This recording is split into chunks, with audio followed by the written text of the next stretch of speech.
Welcome to another episode of Behind the Now. Today, I get to chat with literary manager and producer at Citizen Skull Management and freelance casting director, Jacob Hayman.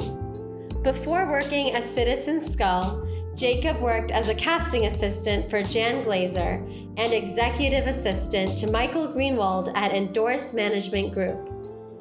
Jacob's most recent feature films as a casting director include Trust, This Is Your Song, and Wine Club. Listen in to be inspired by Jacob's authenticity and tenacity while forging his own path as a creative and executive, and to be reminded of the power of simply asking for what you want. Hey, Jacob, thanks so much for talking with me today. I'm so excited to talk with you, so thanks for being here. Thanks for having me. Yeah, of course. So Jacob, let's just start with how did you get into, so I know you're a literary manager, producer, and casting director. But first, how did you get into entertainment at all? Or talk me just kind of, where did this come from? Sure. Yeah, what created the beast? I think that I've always just liked film and television. Everybody does. And just like some things like really that's like shaped me when I was younger, including like a lot of like Terry Gilliam stuff, weirdly, like Time Bandits and stuff like that, and a lot of like Joe Dante, like Small Soldiers and Gremlins 2. I was watching weird things as a kid, and that has not gone away. And I don't know, and that was inspiring. And my uncle really liked Jimmy Stewart movies, and so and I was watching SNL. I watched like every iteration of SNL concurrently on VH1. On NBC and in cassettes, and so it's just like really inspiring. It was something I wanted to do, but it was a very vague notion.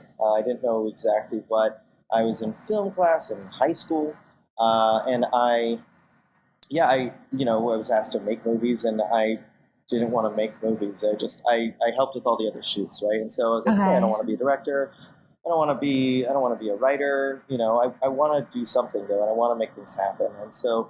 I kind of went about it with a generalized notion post high school and did a lot of gigging off and on, and I didn't have a car either, so I was also working. I needed like steady employment where I knew where I was going, and so I was also working at bars and restaurants. I was a projectionist at the Laughlin theater chain. Oh, that's cool. Sure, yeah, and all of the things, like slowly trying to find focus, and it was pretty formless though. It was just the intent was there. And it took me a while to like parse out exactly where I wanted to go, where my strengths lied. And so I always wanted to do it. I just didn't know what I was doing. Yeah. I could not emphasize that enough. I did not know what I was doing.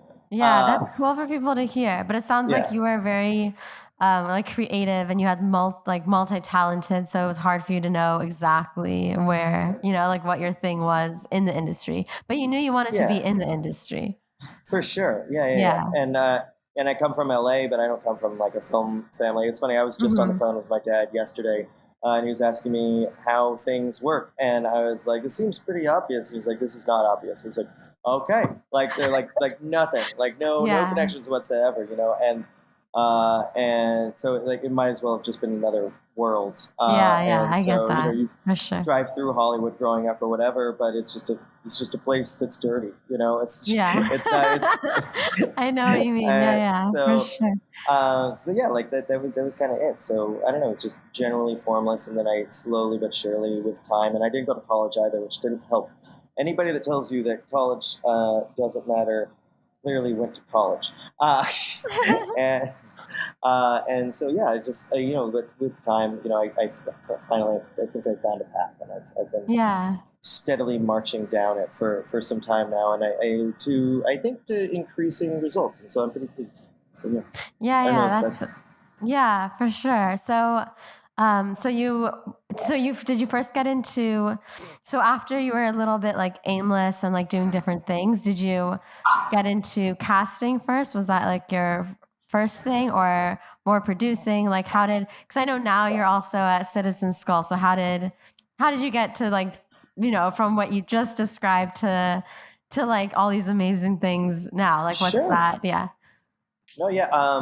Well, I was working at the Laughlin, and I watched a movie called Expired. It was at the Sunset 5 in West Hollywood, and it played for a week. It's got Jason Patrick and Samantha Morton in it, and per Jason Patrick's usually MO, he plays an asshole. And Samantha Morton's MO, she plays an abused woman. And so, but it's a romance. It's a rough around the edges kind of romance. I kind of liked it. It played for 1 week, and then when it came out on DVD, it was a Blockbuster exclusive at the tail end of Blockbuster. So we can all tell, but nobody watched this movie ever. But I did, and I liked it. And I was on IMDb one day. It's like clicking around, and I found one of the producers of that film was a guy named Fred Roos, and he had been a casting director. Don't hold me to this because I'm not looking, but if I recall correctly, he had been the casting director on a few things. Turns out he also came through the WME or one of the mailrooms long back in the day. Because I'm reading The Mailroom right now, the book about Hollywood history from the ground up, about mailrooms and agencies. So came from that, but he was a casting director. He cast 5 Easy Pieces, American Graffiti, and The Godfather, which are like 3 very good ensembles in the 70s. And then by the time of like Godfather Part 2 or Apocalypse Now, he just became a producer. And if your name is Coppola, whether your name is like Gia, Roman, Sophia, Francis Ford, he is your producer. And has been since the 70s, right? That doesn't obviously include Nicholas Coppola, who goes by Cage now. So, and he doesn't really direct. So, so Fred Roos just produces all of the Coppola things, and and he also produced a Bukowski documentary. I like Bukowski. I still do like Bukowski, I guess. And and so he had he had these like disparate interests and like kind of like cool taste and this interesting story. And so I wrote him a letter and I'd already been thinking vaguely about casting because, people knew I liked movies and they'd be like, who's your favorite actor? And I'd rattle off like 10 names. And they'd be like, you can't have 10 favorite actors. I was like, I'm pretty sure I can. And that these are stupid rules. And so I'm going at it with this, and I write him a letter. He writes back. He's like, let's have a meeting. So I go to his office. There's an Oscar staring at me. And there's like notes all over my resume, all over. And the first thing he says, like, I'm not going to hire you. I was like, I wasn't looking for a job. I'm surprised to be here, honestly. I'm intimidated that my resume has so many notes on it. Like, really, okay. And so he's like, you're young. Like, what are you trying to do? I was like, honestly, man, I don't know what I'm trying to do. And we just kind of talked for like an hour. And he said, I'm going to give you the same advice I gave my son. He's in college right now. Just when you start, just find a PA job. Just find a PA job and figure it out. And I was like, yeah, cool. I don't have a car really, but that's cool. Good stuff. And it was a lovely time. But that was always sticking in my head. Like this guy that was a casting director did that's really good work. Just kind of pivoted, and you got to think like a casting director, like their entire Rolodex. Not that those exist per se anymore, but it's filled with producers, managers, agents, executives. Anybody that's going to get the thing done. And so I was like, oh, I could do casting. That sounds fun as like kind of a roundabout way to getting into producing. And so I started, and then I watched the Casting By, I think is the name of the documentary on HBO, which is further inspiration around that time, or maybe a little bit after. But I wasn't PAing because I didn't have a car. And years prior, I'd been to Comic-Con, and I walked with Roger Corman, who's one of my heroes as a producer, has a Lifetime Achievement Oscar, has produced over 450 movies, distributor, lots of crazy stuff. Look him up. He's amazing. And I walked him from his little panel down to the floor, and he's old. I think he's probably in his mid-80s at that time. And so I got to walk with him for like 15, 20 minutes. And we were talking, having like a lovely chat. And before he left, he was like, "Oh, if you're ever looking for work, give my office a call." I was like, "Great." And I never did. And then after this thing with Fred Roos, I figured like, give Corman a call. Like Scorsese started with Corman, like Joe Dante, Peter Bogdanovich, Jonathan Demme, John Sayles, James Cameron, Joe Dante, Jack Nicholson, Dennis Hopper. All these people come through there, and I'm like, okay, I'll give Roger Corman a call. So I called him, and somebody answers, and they're like, I was like, yeah, it was a few years ago. I was hanging out with Roger, and he said to give him a call if I ever was looking for work. And they're like, he says that to everyone. I was like, sure, but how many people call? And she's like, hold. And so I got a PA job. I still don't have a car, unfortunately, so I didn't stick with that too long. But I met some people, and I got some more gigs from that. And and so off and on, fits and starts, straddling service industry and on-set stuff. Finally got a car that allowed me to do more stuff. And then I was like, okay, like I think it's time. I've done enough gigging. I think that it's time to like get some focus because I'm not gigging enough to have any focus. So let's look outside of set. And I was like, well, let's go casting. And so I end up like going around town after my shifts or before my shifts for 3-4 months, like finding as many addresses as I could, literally going in person, dropping them off, finding the cast just dropping them off with assistance for them. So dropping off like like meeting them, dropping off a resume sort of thing? Yeah, okay, like cool. pounding the pavement, Incredible. and just like finding as many addresses as I could and just like meeting people. And it was tough, and like nobody hired me, and it was a little annoying. But then weirdly enough, the movie that I PA'd on that I got into Roger Corman, Attack of the 50-Foot Cheerleader, which was a remake of one of his earlier films, I think from the 60s or 70s. I finally came full circle, and I just found the casting director of Attack of the 50-Foot Cheerleader, and I went to her office, and I was like, hey, I was actually a PA on Attack of the 50-Foot Cheerleader, and I saw you cast it. Are you looking for an assistant? And she was like, oh, I do have an assistant, but she might be leaving soon. And so she's like, do you want to come help out? And so I got a little bit of training from the person that was outgoing, and but mostly I had to learn on my own, and got some help from her name is Jan Glaser, by the way, and she does like a lot of like lower budget kind of stuff, and she did the new Munsters movie for Rob Zombie, and I learned a bunch from her. I learned some stuff what to do, some stuff what not to do, all of these things, and I was in her employ for 2 years. And I found that I really liked casting, and but casting was always kind of be like a roundabouty way to getting into producing, as far as I was concerned. Okay. So that was always the end goal. And after 2 years, I kept on doing like more service industry stuff, and then I kind of broke out on my own, started gigging, doing independent casting. As of now, it's your breakdown of years is like 2018, first feature as casting director. 2020 got brought on for another feature called Trust, and then the third one was last year, year and a half ago, called Wine Club, and then I've done other various like positions in casting on a freelance basis since. But it was, and I participated in the mentorship program through the Cast Society of America with an Artios Award winner, Stephanie Holbrook, as my mentor. Artios is the in-house awards for the guilds. So cast directors give each other Artios Awards.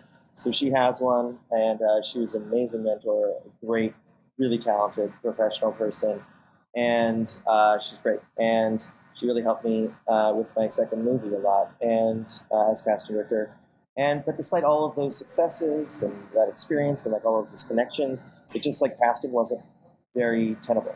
And so I might be getting ahead of myself. This is great. I'm just giving you the whole thing. Yeah. And then I guess maybe we can pick it apart. I don't know. But, that's good. Yeah, it just wasn't becoming tenable, And so since it was always kind of like a backdoor way to getting into producing anyways, I was like, okay, well, then what do I do? What's the pivot here?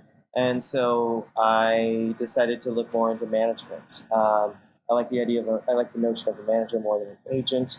Also, they can literally produce, and so that's cool. And a lot of people were like, okay, so you're going to represent actors? And I was like, honestly, if I'm not buying actors, like as a casting director, if I'm not like assessing their performances, and I love casting because it's like a little puzzle, like you're just like who fits where, and like you're coloring, like you're literally coloring lines in with personalities instead of like colors or whatever. Like it's that's very, such a cool way to describe it. Yeah. The exploratory process of it, sense of discovery, because you can't get this person, so like who goes in there, and like how do they fit in with the wider ensemble, blah blah blah. It's really cool. I like it a lot, and but I was like, okay, like how if I'm not doing that, what's the thing? So management, and I'm losing track of my thing there. Oh, and so I work. Oh yeah, so I didn't want to represent on-screen talent, basically. Okay, I want to be involved in the making of things from the genesis, and so I was like, it's lit, and so. And I did work for a manager who did on-screen talent between now and Jan. Okay. I worked at Endorse Management Group for a guy named Michael Greenwald. Oh, I know. Yeah. Sure, yeah, and Yeah. that was an experience, and that's about as much as I'll say on camera. And Okay. Yeah. but yeah, like worked for him, had a time, and knew I definitely didn't. Yeah, it was furthered my notion that I did not want to work with on-screen Oh, talents. I see. Okay, cool. So you had And some so clarity from that. yeah, and so I was like, okay, like let's get into lit. And so I don't know, getting to Citizen Skull, jumping ahead like a pandemic and a few other things. I'm skipping some Yeah. stuff, but uh, I found Mark Myers at Citizen Skull, and I applied, interviewed for the job. I was looking for assistant positions, but having been an assistant like a couple times and not particularly enjoying it, I'm way too Uh-huh. independent for that.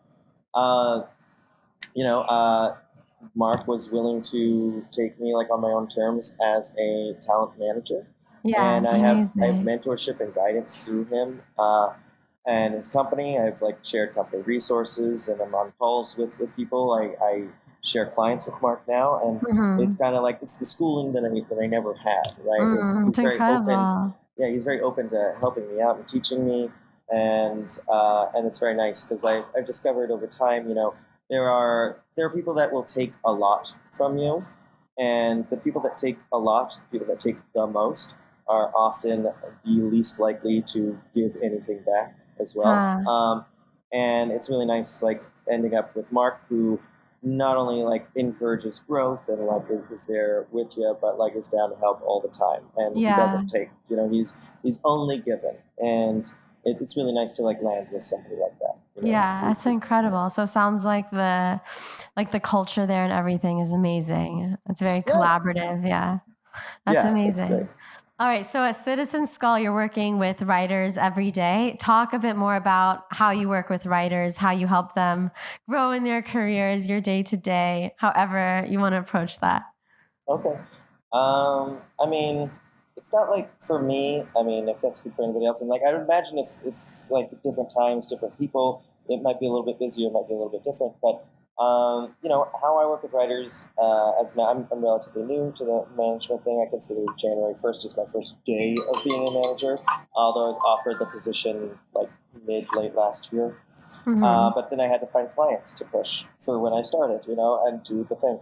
But like like when how about this? I'll walk through like the general process of like how I've approached people, and then we can move on from there. But it's like I'm Hmm. finding people from various places, and my spiel is basically like, hey, like if you're interested in taking on me, um, I'm new, but I think I'm good at this, and I will continue to only get better.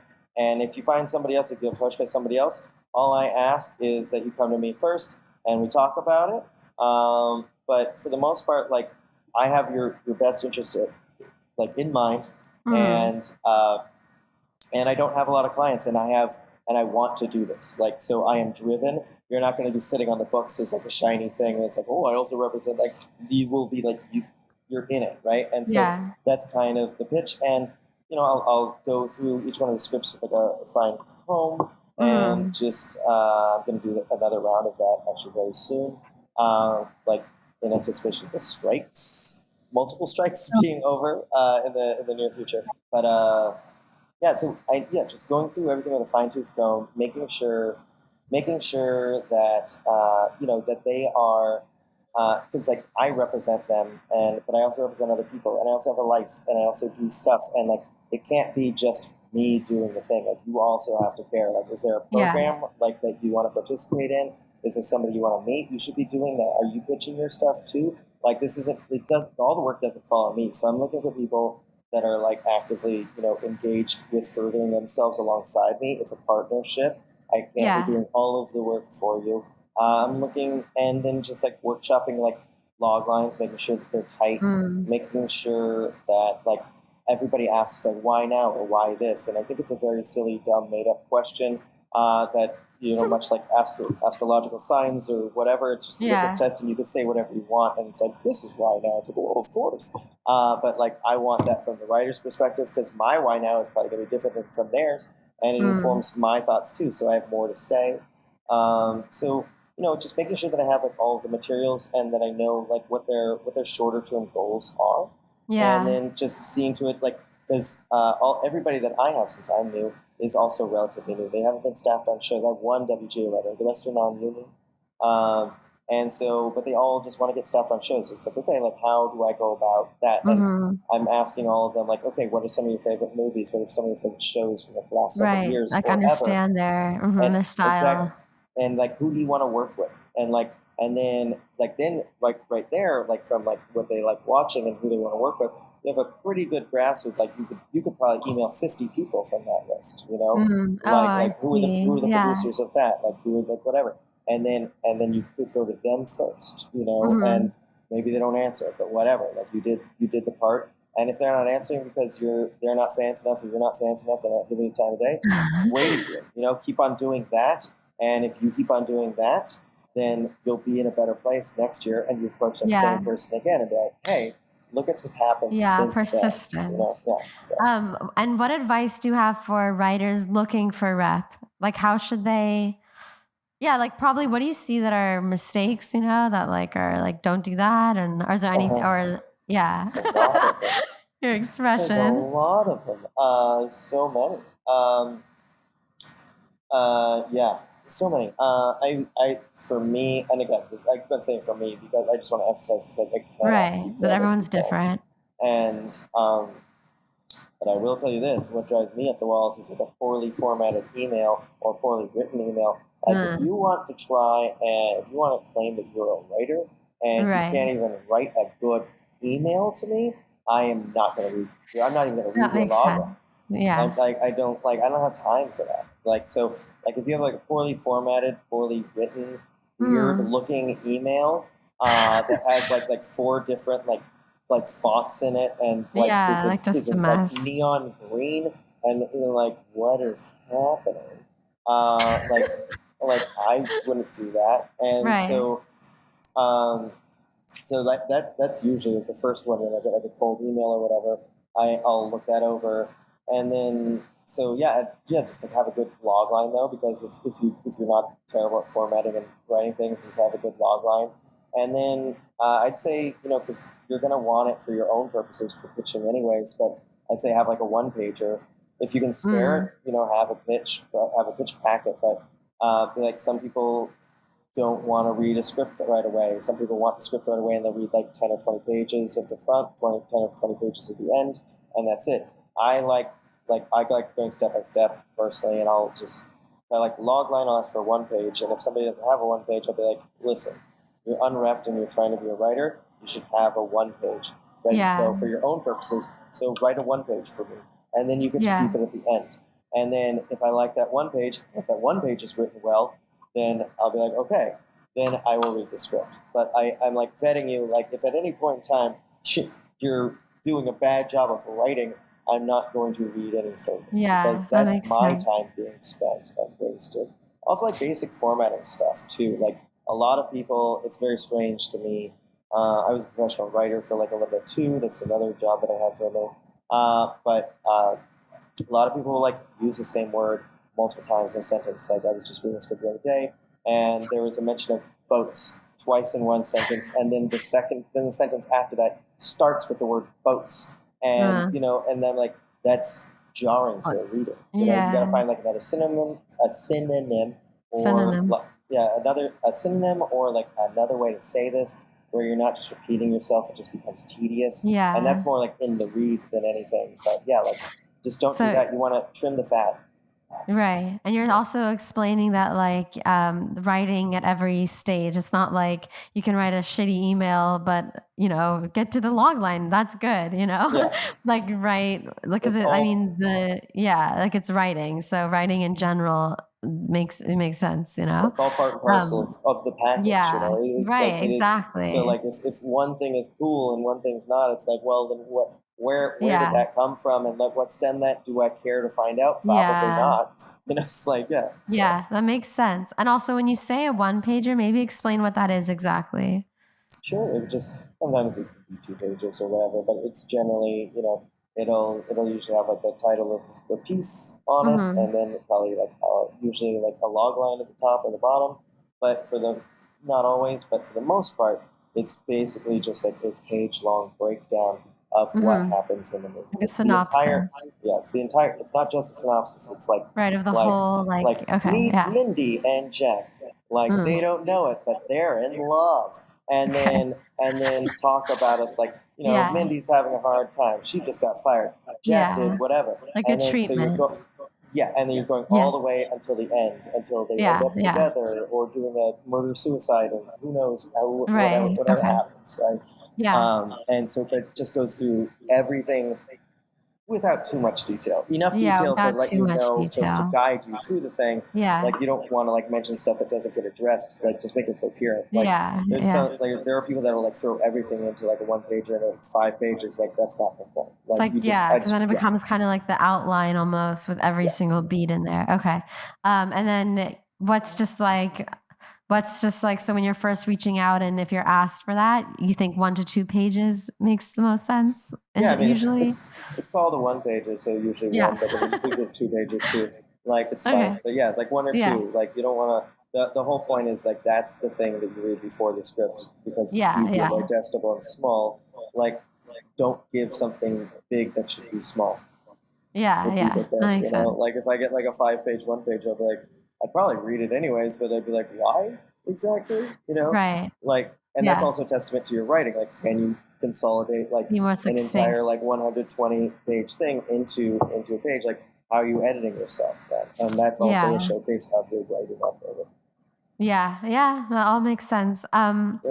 And also, like, so in all of this, I love you're really emphasizing, like people, like, relationships, because you've done that as like, oh my gosh, like from a really early age, and it's incredible.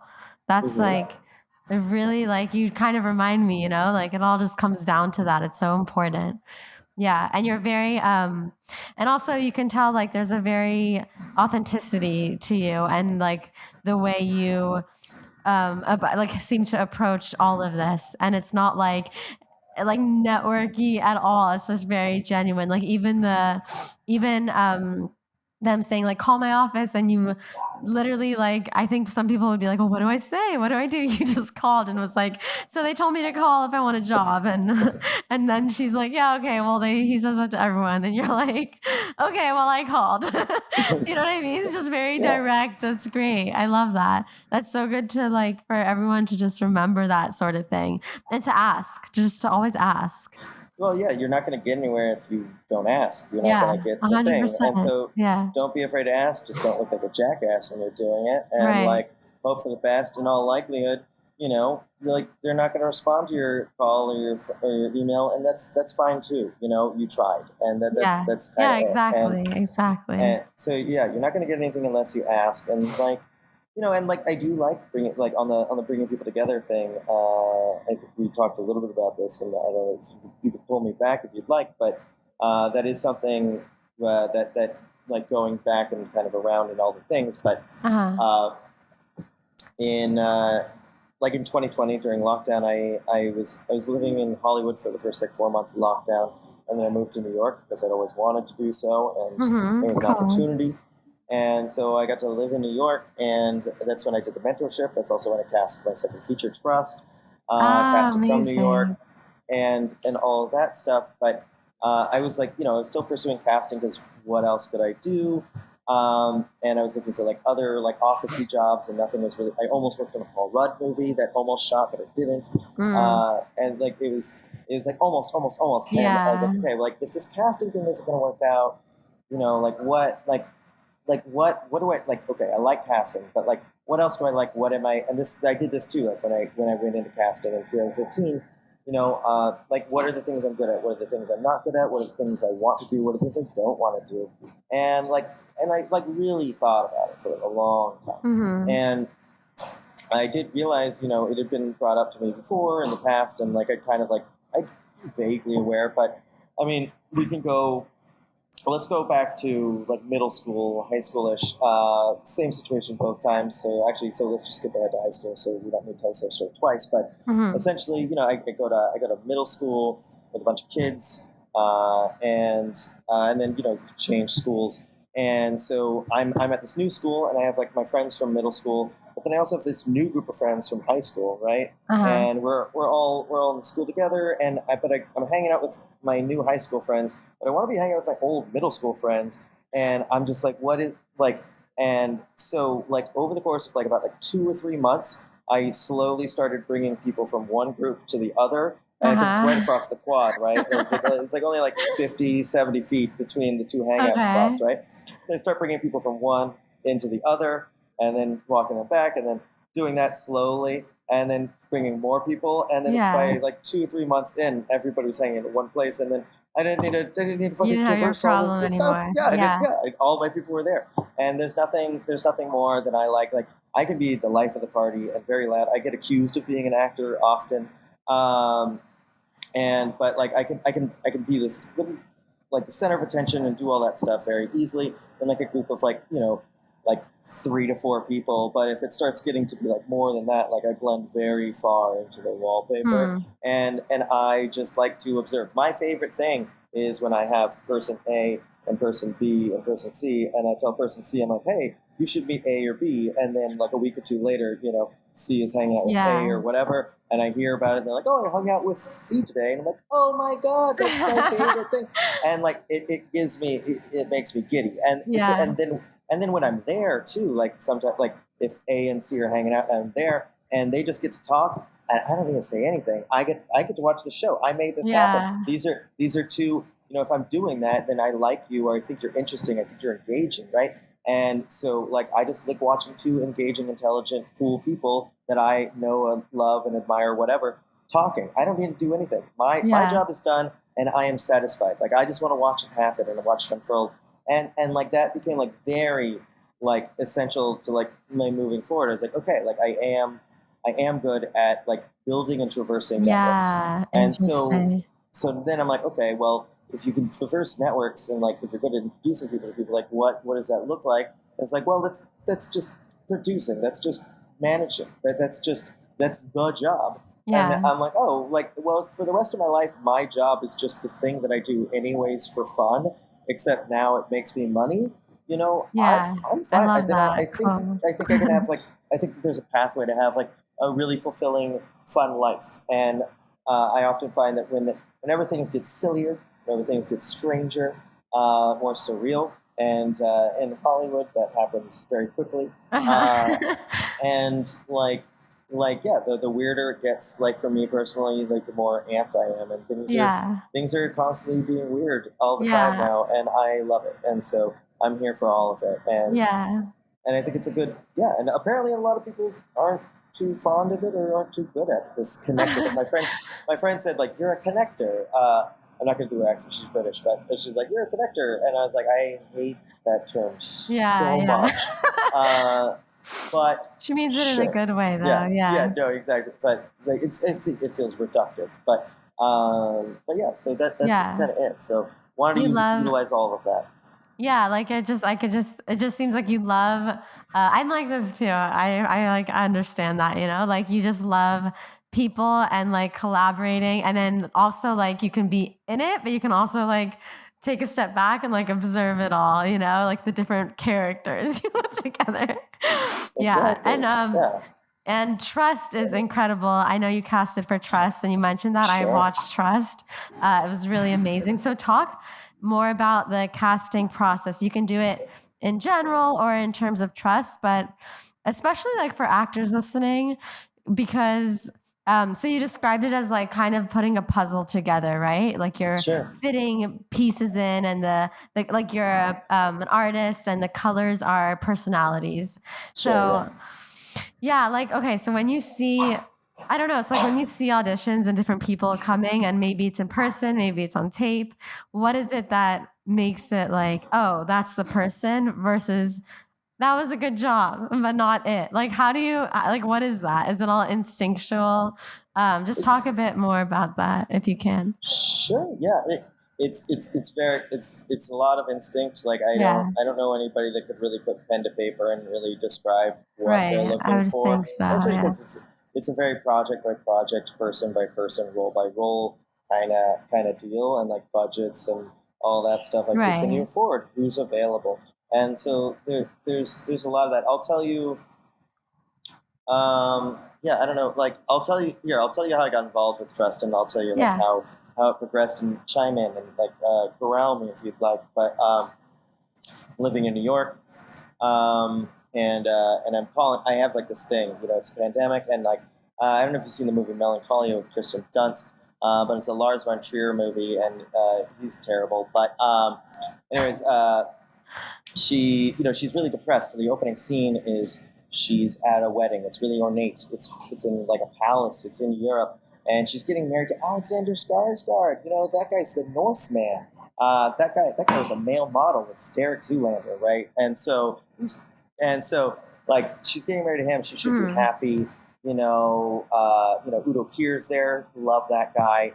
I think there's another character actor there. Everybody's there. It's fun. She's just mopey and sad.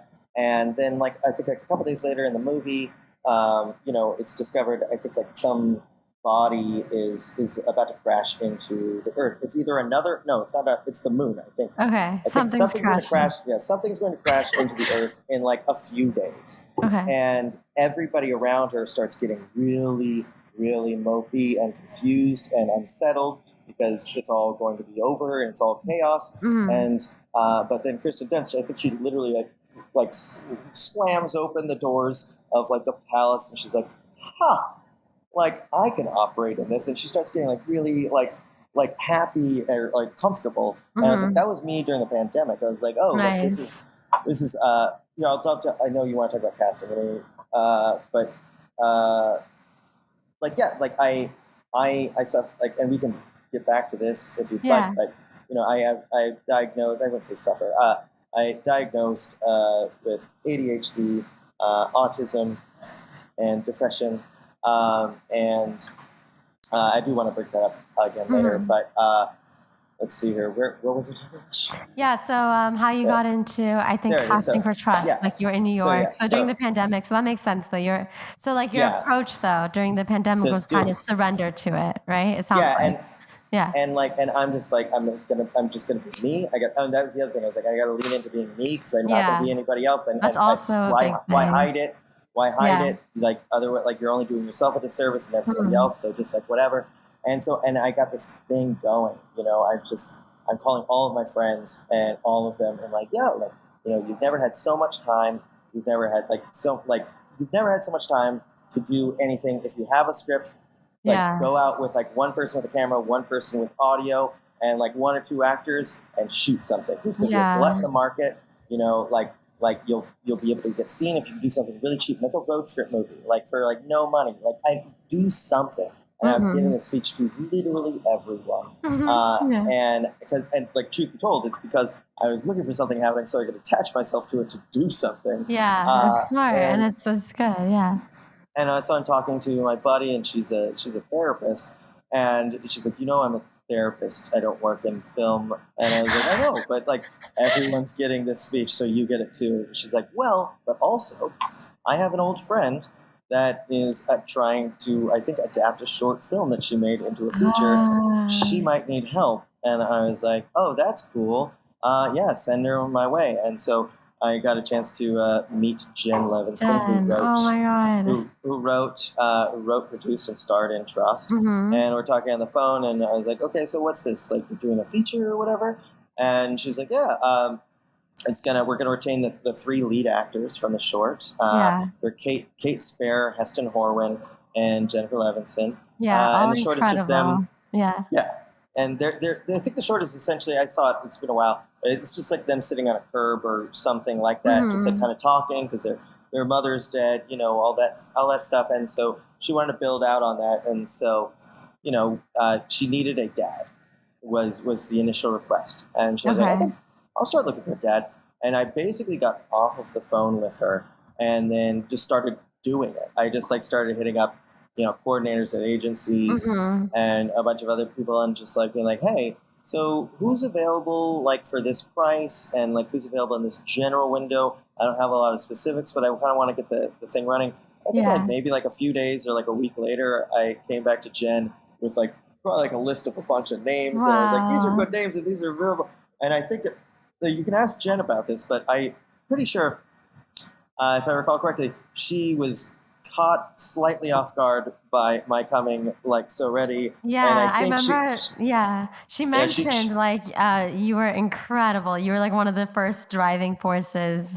Like I yeah, just that remember. Yeah, yeah, for I think sure. that she hadn't had like all of the funding closed or something like that, and like, and here I am just like doing this. She didn't pay me or anything. I'm just doing the work, and she's like, "Oh shit, like I got to do something now." And was I think the general thing, I and think so so. just Yeah. yeah, it's just started like lit a fire under her ass. Like we're just doing the thing, going, and then yeah, and then like after a little bit, she's like, "Okay, like this is great. Like I'm really like, and we're progressing." And she's like, "What about the other roles?" I was like, what about the other roles? And there's like about like 10 of them or something like that, 10, 12 of them. And I was like, I could do that, sure. And so, I started doing that, and it just kind of built up. I did get paid for it eventually, but I definitely was working for free because, like, momentum is something I've emphasized with my sister a lot lately too on other fronts. But generally, like, what if you have momentum, Hmm. you should seize it because you never know if you're going to get it again. Yeah, that's a And good point so, too. so she, yeah, Jennifer contacted me. I start in, and I'm like, I don't care about the money. Like, I have enough money coming in from unemployment. Like, I just want something to do. So I just started doing Yeah. it. Jen does the thing, and like, it was really fun. And at the simultaneously, I was also doing the mentorship. And so, like, luckily, like Stephanie Holbrook was like very Hmm. kind, and she did a couple intros to like some people at some of the fancier agencies that would not Incredible. return my emails. Okay. And so, Yeah. and yeah, and then we just kind of went about doing it just like that counter. I could pick it apart more, but that's kind of like how I got attached, and like, Yeah, yeah, like that's finding the right person out. amazing. Yeah, outside of like limitations of budget and scheduling.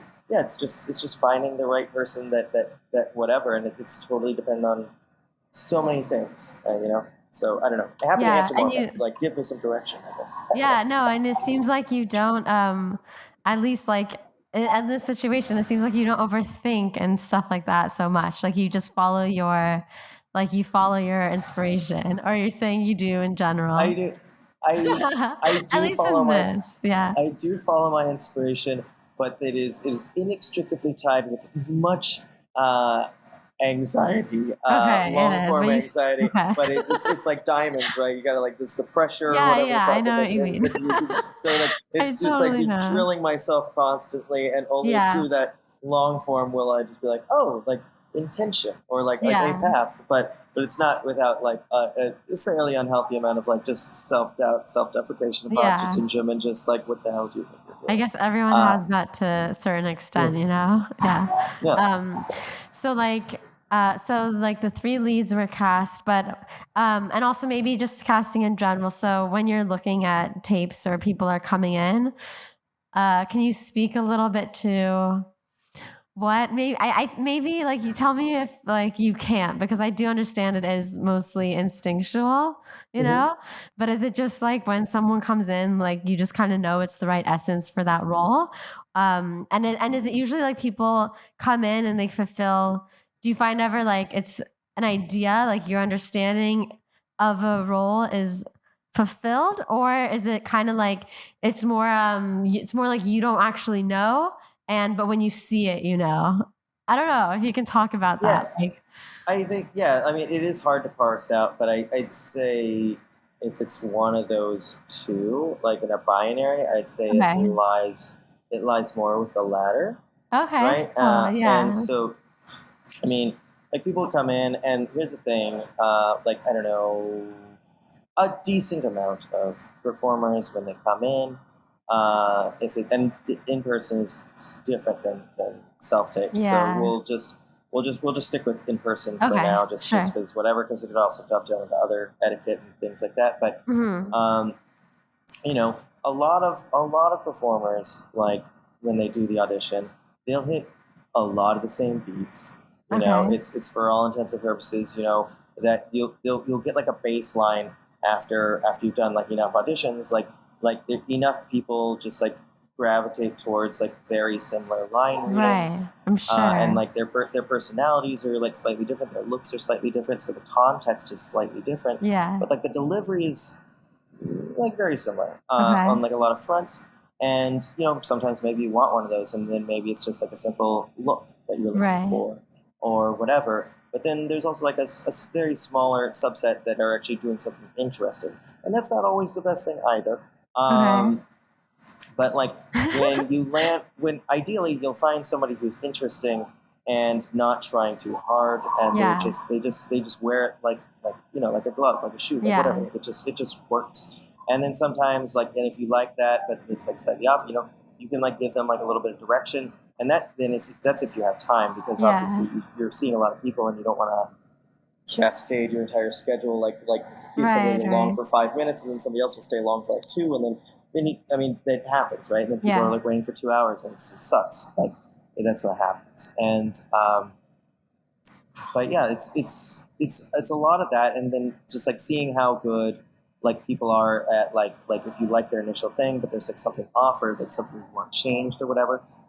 Are they good with direction? Like, can you toss? And this goes to self tapes too, I guess. Like, Yeah. if you're taping again, like if somebody sees something in you and they're like, okay, can you try this with whatever? And you Yeah. want to see if somebody can take good direction, because a lot of people also like you'll have them you'll pitch something, some directions to them for their Uh-huh. performance or whatever that should obviously, since you're saying it, like change like some major thing about what they're doing. Right. And a lot of people will just Do give the the exact same same. thing, Oh my same exact gosh. thing, Yeah. and Yeah. you're like, okay, well, and then that also gives you like a really good idea of like, okay, like this person, like maybe they're just not ready, and like maybe I Yeah. shouldn't bother with them right now, because like if you're not going to take this simple direction before you even get the job, then like I can't imagine what you can be like on the Yeah. set. You got to be open to that, Yeah. and you got to be flexible. And so looking for something like that, looking for somebody who is open and flexible and is able to change their approach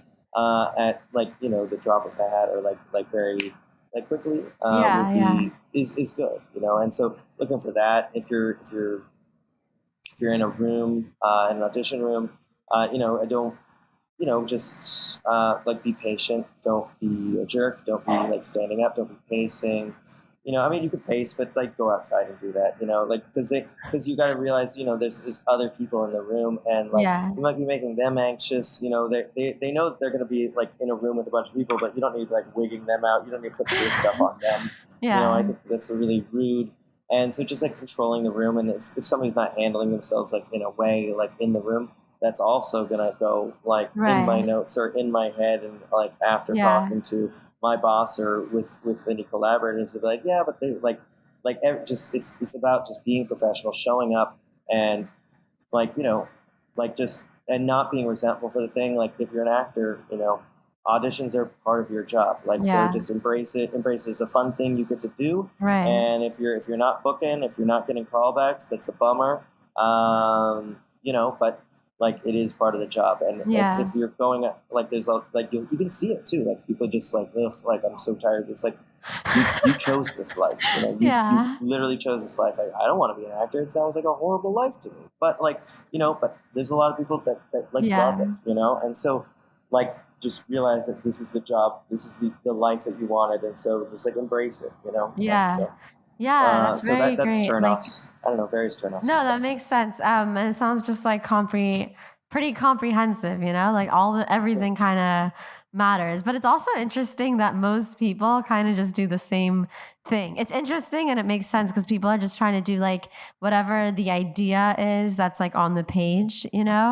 Um, yeah. So it's like interest like it's almost like you don't need actors like don't need permission or whatever to do something like different. That's you know what I mean? That's like a given. Like you don't have to there's no idea you have to fulfill because it's cool to hear like cuz on the other end most of the time you guys aren't looking for like a very specific like the thing every like right you No. can yeah Yeah. no so so it's good to to like be reminded of that. And it's true. Like why would someone want to sit all day and watch everyone come in and do the exact same thing, you know? Yeah. It's like so stupid. Yeah. Yeah. But I mean, but they don't know that they're doing the same thing Yeah, as I everybody know, else, I right? know. And like, But yeah. and yeah, and but I mean, it's just like it's like I don't know. I've never been like on the other On the end. other I'm not an side, actor. yeah. I never wanted to be an actor, and so, but like, but yeah, like you're hitting similar beats, and like a lot of people though, like it becomes weird, like then a emphasis like on like certain syllables or whatever, or like certain words.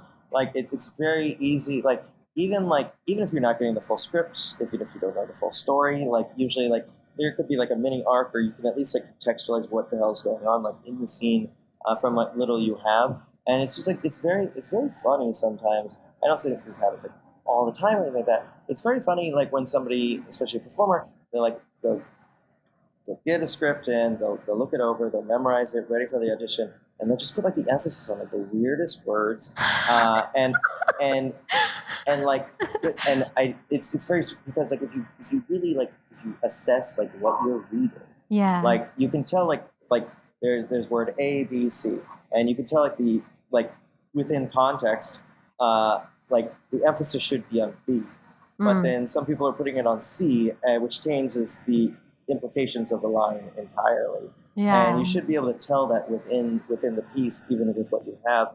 And they'll keep on like emphasizing C when they should be emphasizing B, and then that will weed people out too. But then also that's also very subjective. Maybe there's another cast director that wants them to say B and I want C, you know. So like who knows? But yeah, is that kind of like a thing. direction you would ever give, like in terms of like line?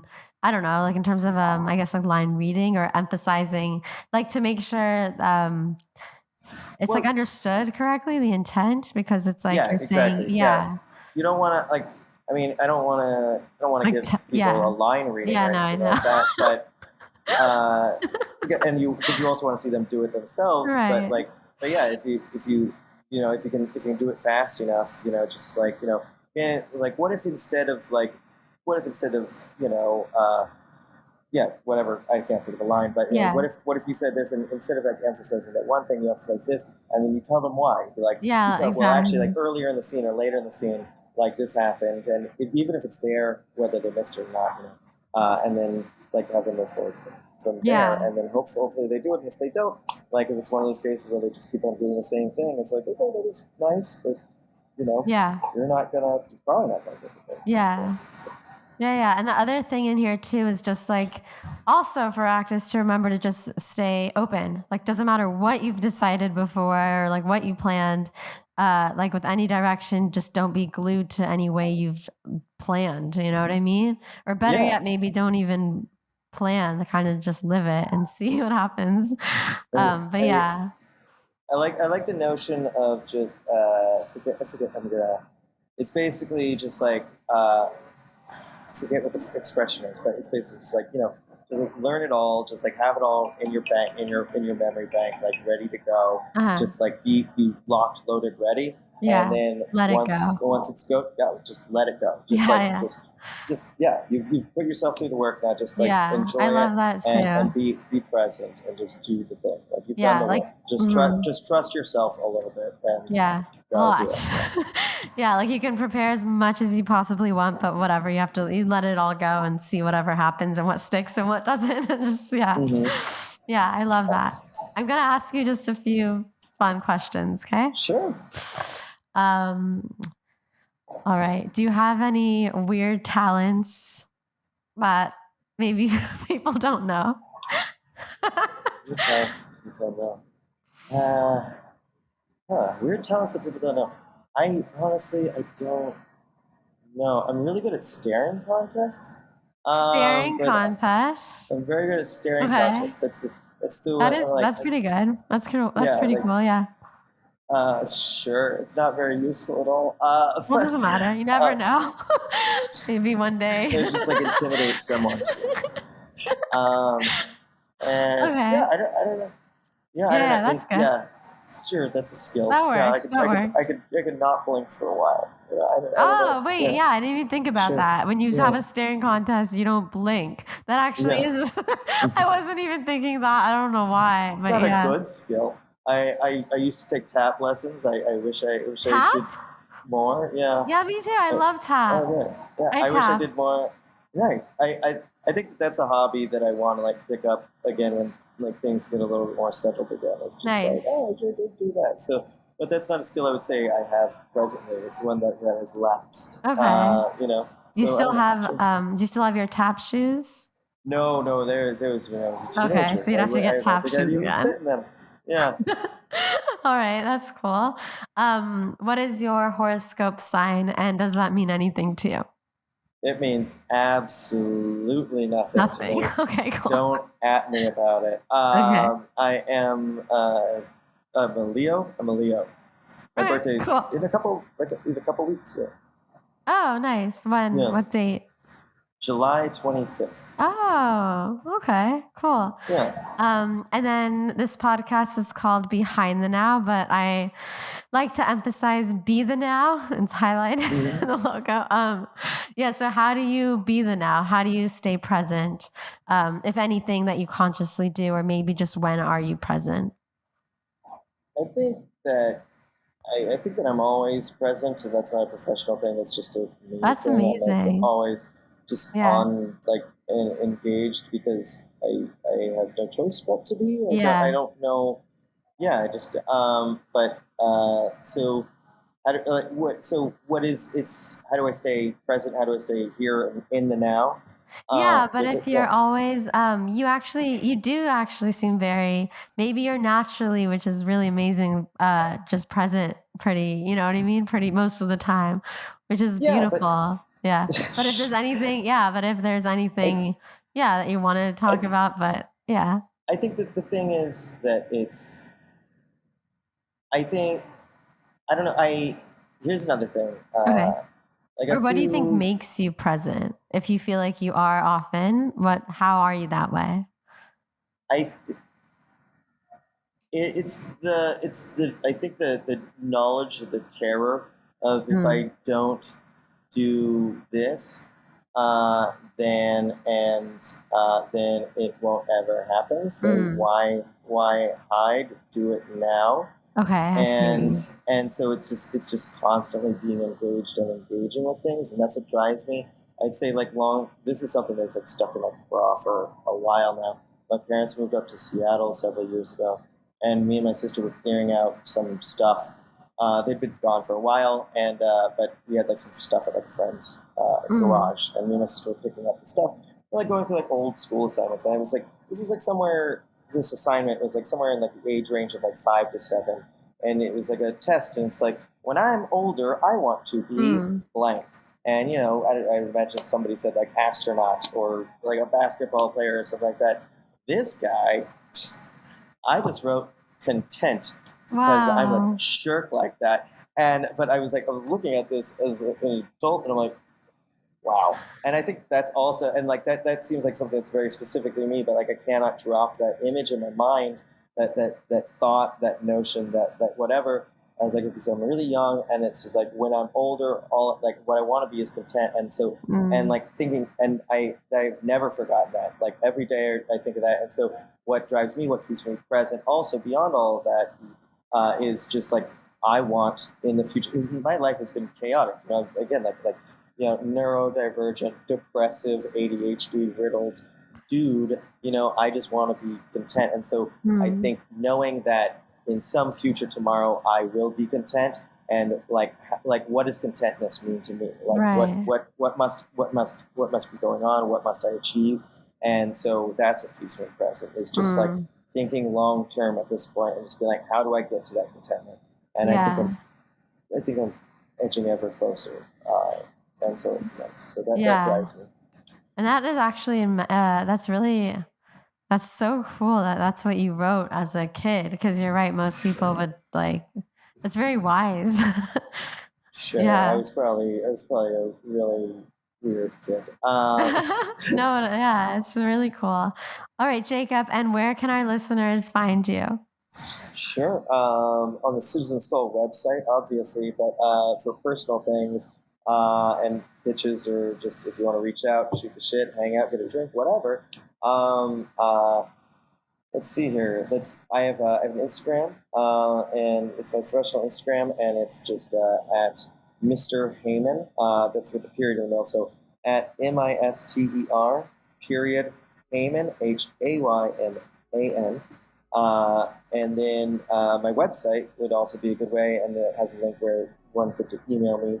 It has some of my favorite movies on there. It has like a little bio, all that stuff. My website is just jacobhayman.com. It's JACOBHAYMAN at Perfect. .com. Yeah. Well, thank you so much for doing this. I really appreciate it. I love talking to you. You're very wise. You're full of knowledge. So thank you so much. I appreciate it.